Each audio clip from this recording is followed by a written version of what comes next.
comes to ICICI Bank, but there's no compliance on HDFC Bank and HDFC Financial. So let's start with it.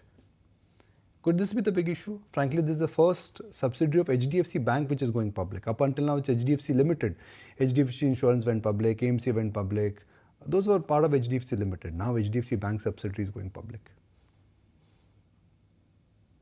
Yeah, hi. Good morning, Nikunj. For us, HDB Financial IPO does not move much of a needle for HDFC Bank.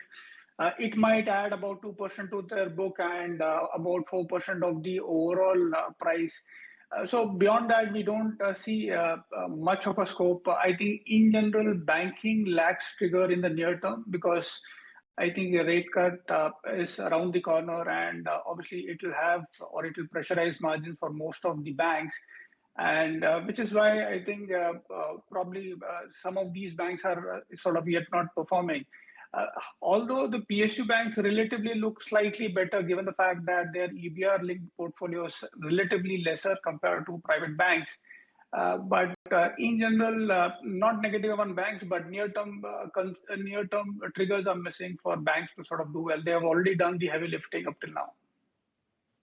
What are you telling your clients now after the recent run-up and the fact that in the month of May, sell and go away did not work? In the month of June, should they sell and go away?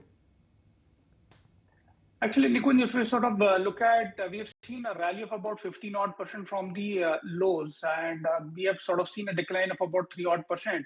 So from that perspective, markets are pretty strong. Also, while on the earnings side, we've seen a cut of about say 6% for FY27, but we are still holding to our target price of 27,000 on the Nifty. Largely because we expect a relative positive arbitrage coming from the US India trade. So from that perspective, we are still holding to the bullish bias.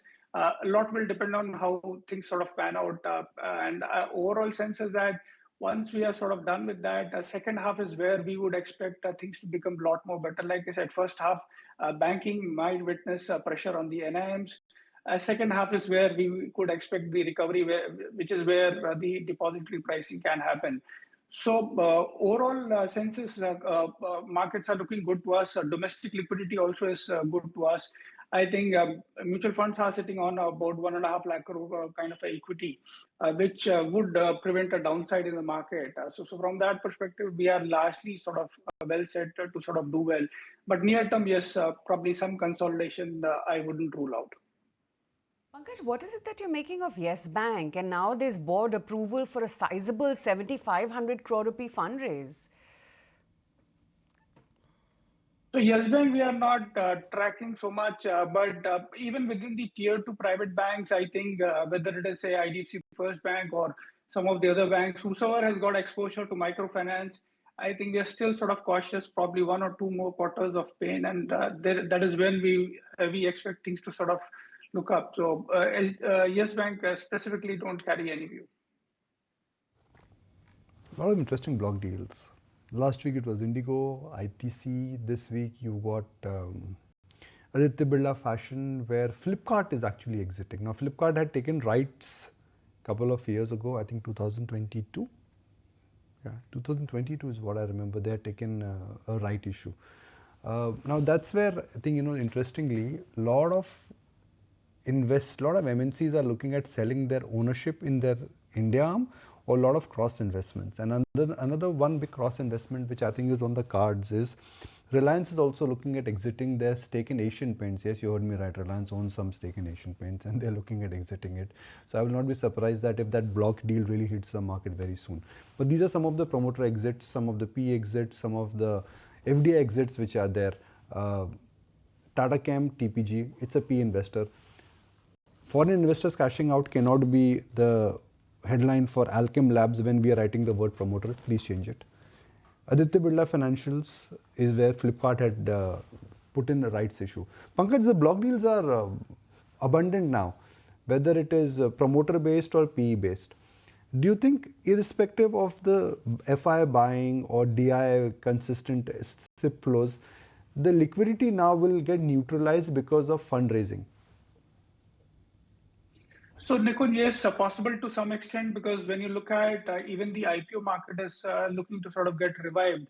So obviously some kind of a liquidity will get consumed there. And even with block deals also, I think one needs to see specific cases. So for example, in case of ITC, it is very much possible that the weightage for them might go up. And this is one of the stocks we continue to sort of like within the FMCG pack, trading at about 22 times on a forward basis.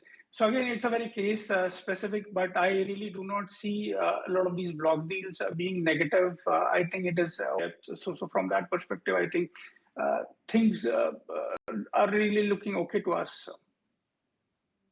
Well, it's going to be almost... Let's dive deep into that, because again, a dismal set of earnings coming in, and in the latest, after the block deal, we are seeing that Hyundai and Kia Motors, who have been holding around 2.5% stake, they have taken a complete exit in this counter. The stock is trading below that 50-odd mark as well. What's your take, Pankaj? Any hopes? Because a lot of retails, I guess, they have participated post the IPO as well. So Ola we don't track, but I think the only hope for Ola would be the technology what they carry, especially related to cells. So I think as and when they start to sort of start putting that into use, probably that might be hope. But within overall auto, I think one needs to be very selective, because when you look at the recent auto numbers, you have only select few companies doing better in terms of volume. So obviously key beneficiary or key player is M&M, which is sort of doing well most of the segments. Tata Motors, we've started to like largely because while global uncertainties are definitely there and is likely to persist for some period of time, valuation-wise, we draw a decent amount of comfort because international business or JLR business is at about 2 times EV by EBITDA. So from that perspective, there are some select positives. Similarly, on the two-wheeler side, I think what we are liking is Eicher Motor, while they would be pushing for more of a volume growth at the expense of bit of margins, but I think it is a decent premiumization play. In general, the benefit of higher sales is still not coming in because there was an anticipation. In fact, we were also sort of anticipating that post income tax benefit numbers might start looking up, but that is yet to sort of happen. So which is why one needs to be selectively positive in autos. Right, okay, that's the take coming in on what's looking nice within the entire two-wheeler pack. But Tata Motors, they've upped the EV game, and with any upgrades after the earnings season? So yes, we've started to like a lot of stocks. So for example, Vatek Vabag looks interesting to us. This is one of the few companies in the water E&P space. LG Equipment, again, is one of the few companies. We feel that they will be, with their product launches domestically, they will be able to overcome the Chinese competition.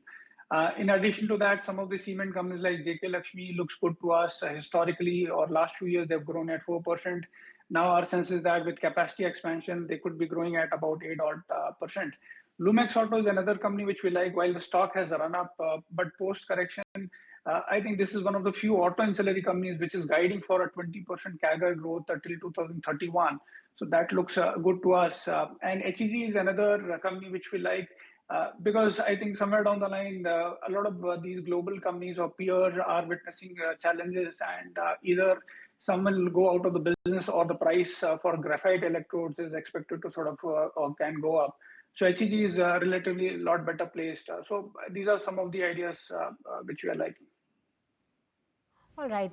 So those are some of the ideas that Pankaj is working with. But with this, Pankaj, we let you go on that. Thank you so much for taking the time out and speaking with us this morning. All right. But with this, let's also get you some of the mid-cap ideas from both of. If you like this video, then like, share and subscribe to ET Now.